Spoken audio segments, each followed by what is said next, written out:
Thank you so much. We are so happy to be here today. I have to tell you that years ago, when they built this school, I thought, why are they building this school so far out of town? Now it's right in the middle of town. So we are so happy to be here. And first, we're going to post the colors. So if you'd please stand.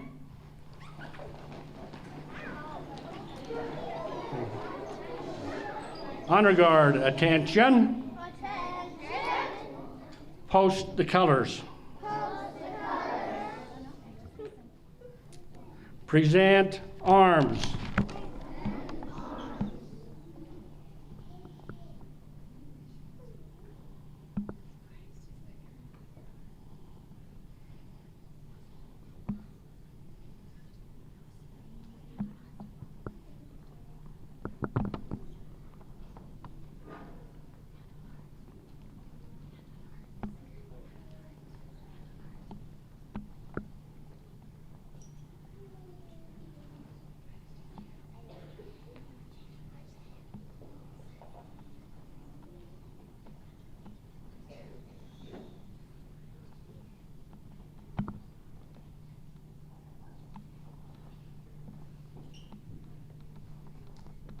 Two.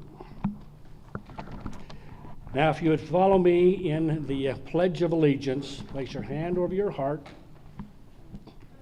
I pledge allegiance of the United States of America and to the republic for which it stands, one nation, under God, indivisible, with liberty and justice for all. Thank you. You can be seated. To start things off, I want to have some of our veterans here introduce themselves and maybe tell a little bit about their service. I'm Randy Jensen. I served in the Utah National Guard, Army National Guard here in Spanish Fork. We are an artillery unit. At that time, we were called a artillery that we tested firing batteries. I won't get into that, but I served from 1970 to 1977.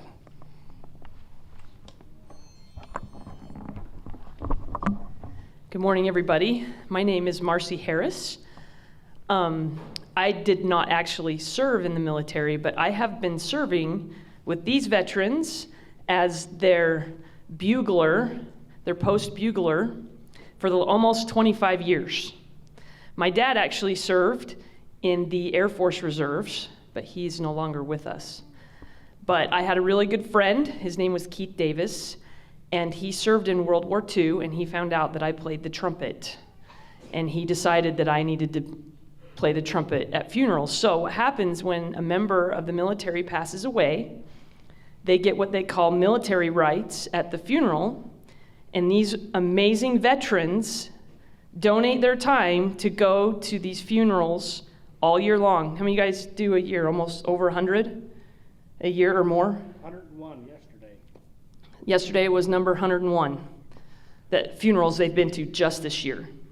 And then I go help them and play taps for that. And it's an honor and a privilege to serve with these gentlemen, these fine men.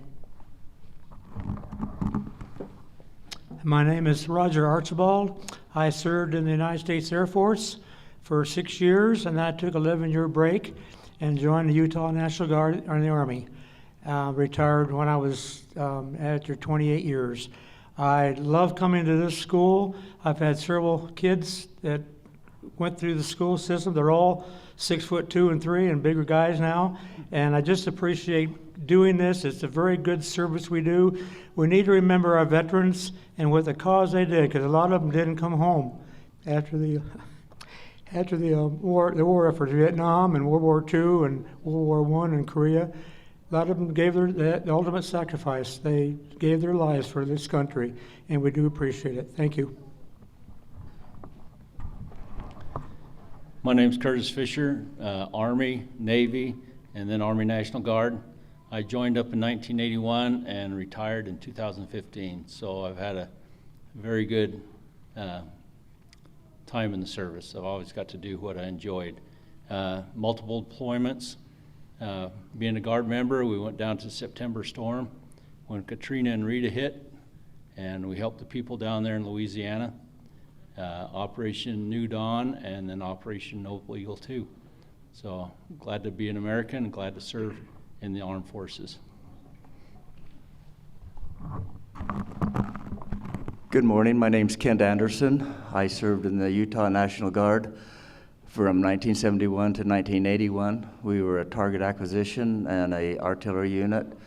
It has been one of the greatest services I've had in my life, and we're sure glad to be here with you guys. Good morning. I'm glad to be here this morning. My name is Bernard Culp.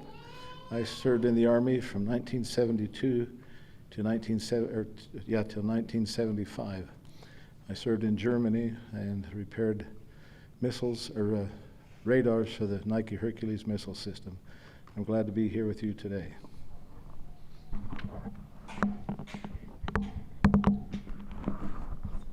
I'm Craig Larson.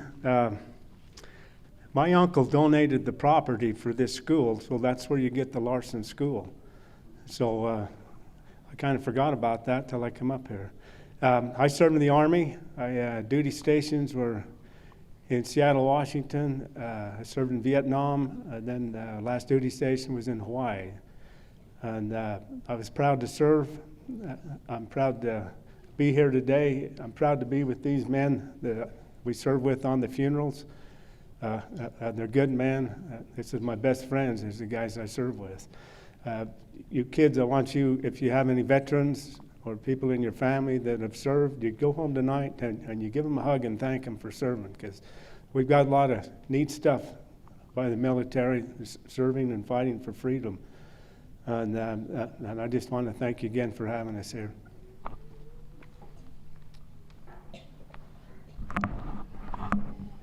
I'm Richard Meyer. I served in the Korean conflict. I have one great-granddaughter that's in this school now, Oakland Case. I've enjoyed being with the Legion for many years, and I can't hardly do the funerals anymore, but I'm there for them. Thank you.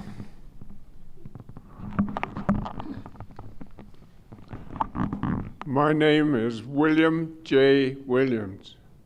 I served in the Utah Army National Guard for 32 years. I am so grateful that I live here in Spanish Fork, and I am so grateful that you kids are here today. You have a special blessing being here. Okay, I would like to read something just about what we are, what I have done. I am a veteran. I love freedom. I wore dog tags. I have a DD-214. I have served my country. I've walked the walk. My oath never ends. Proud U.S. Army veteran. Thank you. Good morning. My name's Dennis Gull. I served in the United States Air Force as a medical specialist, and I spent a lot of my time in the emergency rooms in the hospitals. And I've enjoyed very much going with these fellows to do the funerals. It's an honor. Let's give these veterans a hand.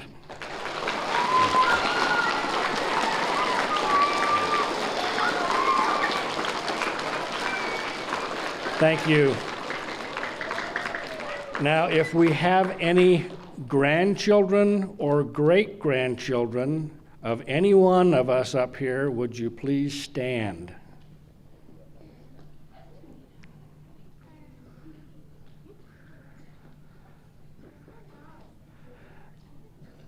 Look at that. Isn't that wonderful? Now you can be seated now. It's because of men like this and women like this who have served our country that we have the freedoms that we enjoy. I just want to read here, what is a veteran? Title 38 of the Code of Federal Regulations defines a veteran as a person who served in the active military, naval, or air service and who was discharged or released under conditions other than dishonorable. Now, they mentioned that we do the military rites at funerals. How many of you have ever been to the cemetery and seen the military rites done? Okay. They are very, very special, aren't they? The individuals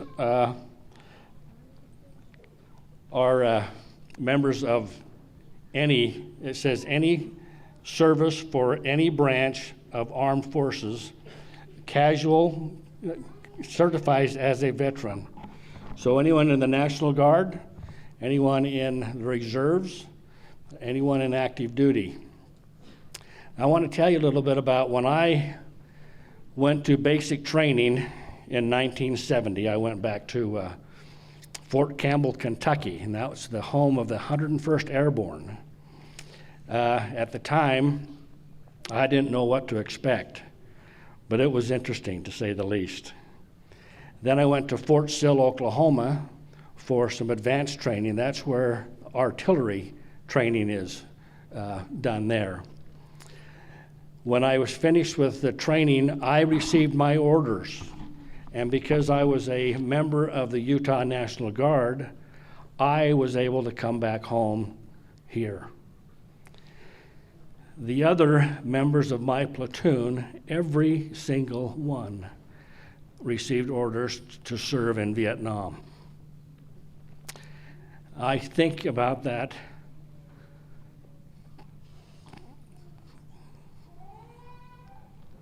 a lot, that the training I received, if I was ready for that type of a conflict.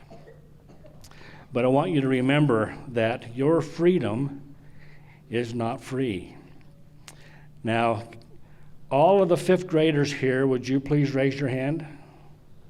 Okay, so this coming May, you fifth graders are going to have an opportunity to come to what we call a Freedom Walk, which is going to be held at the Canyon View Park. Some of you may have already seen this, but we have veterans that come and talk to you about their service. You learn about the respect of the flag, about veterans, about freedom, and that freedom's not free. I want to read you something here that talks about taps. Who in here has heard taps played? Okay, it's a very special tune, and this is how it was developed, or when it started. So, reportedly, it all began in 1862 during the Civil War, when Union Army Captain Robert Ely was with his men near Harrison's Landing in Virginia. Confederate Army was on the other side of the narrow strip of land. During the night, the captain heard moans of a soldier who lay severely wounded in the field, not knowing if it was a Union or a Confederate soldier. The captain decided to risk his life and bring the stricken man back for medical attention.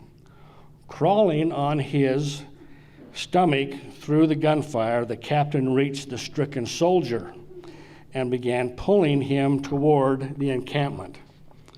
When the captain finally reached his own lines, he discovered it was actually a Confederate soldier, but the soldier was dead.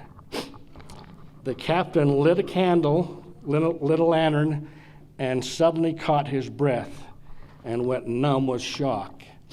In the dim light, he saw the face of the soldier. It was his own son. The boy had been studying music in the South when the war broke out. Without telling his father, the boy enlisted in the Confederate Army.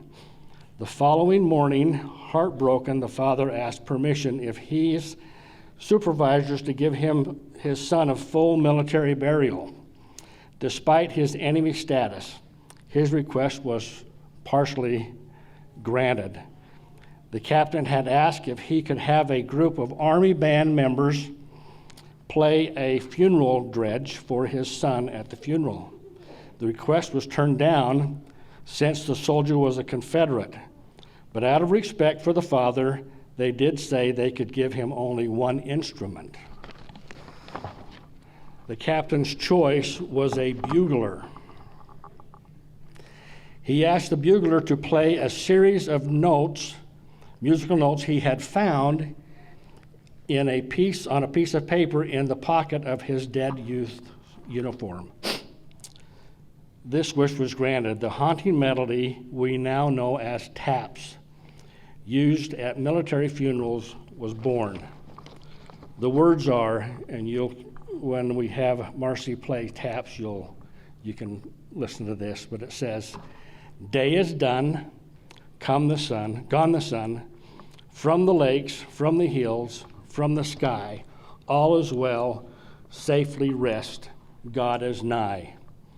Fading light dims the sight, and a star gems the sky, gleaming bright from afar, drawing nigh falls the night. Thanks and praise for our days, neath the sun, neath the stars, neath the sky. As we go, this will know God is nigh." Now, some of you have felt like me when taps is played, the chills that it gives you. But it's a soldier, a veteran's final respect that we pay them at military funerals. So at this time, I'll ask Marcy to go ahead and play taps. And if you'd please stand and place your hand over your heart.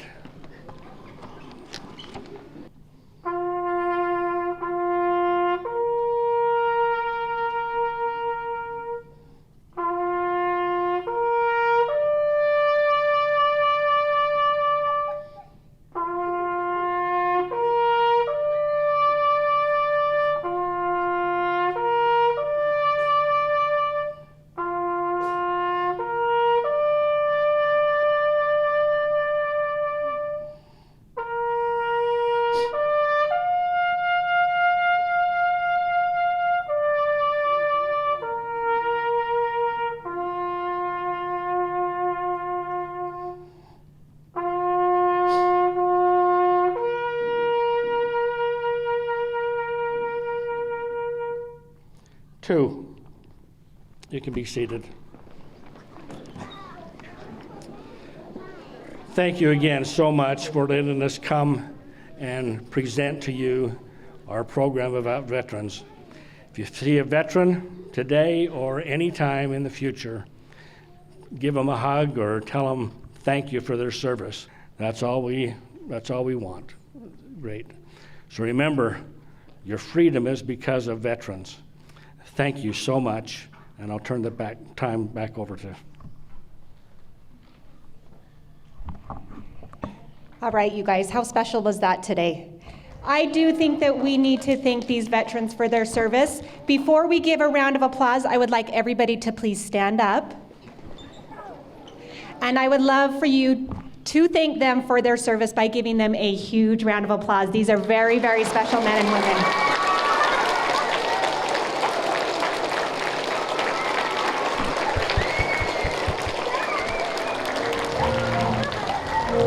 Thanks, everybody.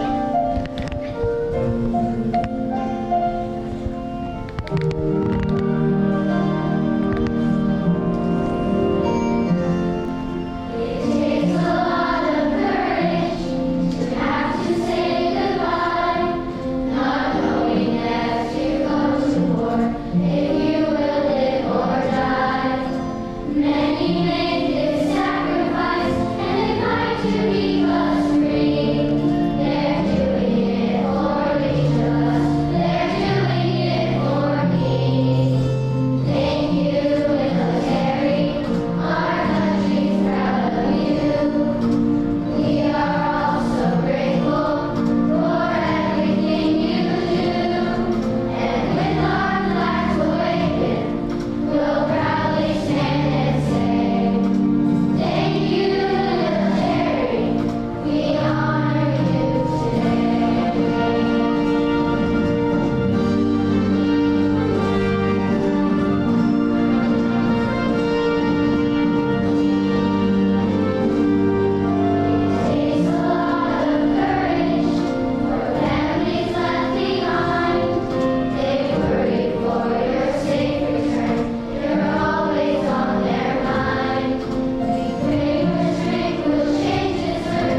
Thank you, fifth grade.